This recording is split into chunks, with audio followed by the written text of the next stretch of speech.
And I said, guys, can we just take a moment to realize here that we're going to remember this moment for the rest of our professional lives.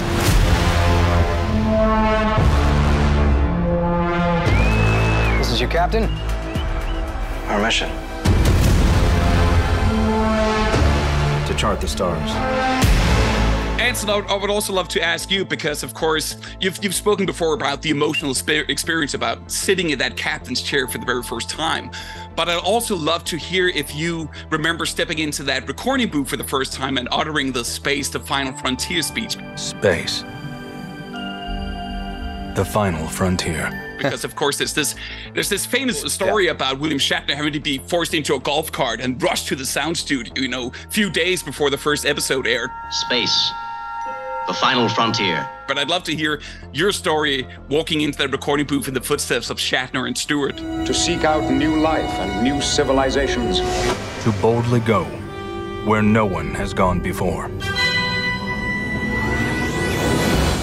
Well, it's actually a good story because it wasn't a recording booth.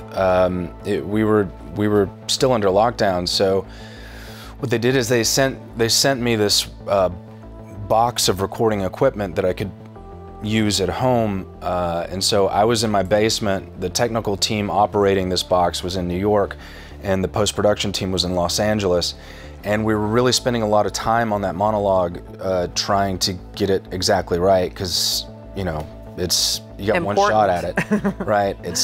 And then so we were working on it and piecing this sentence to that sentence, and there were these little pauses that were happening as they were building it, and then and I said, guys, can we just take a moment to realize here that we're going to remember this moment for the rest of our professional lives, that we got to record this monologue. And everybody was like, yeah, that's really cool, it's really cool.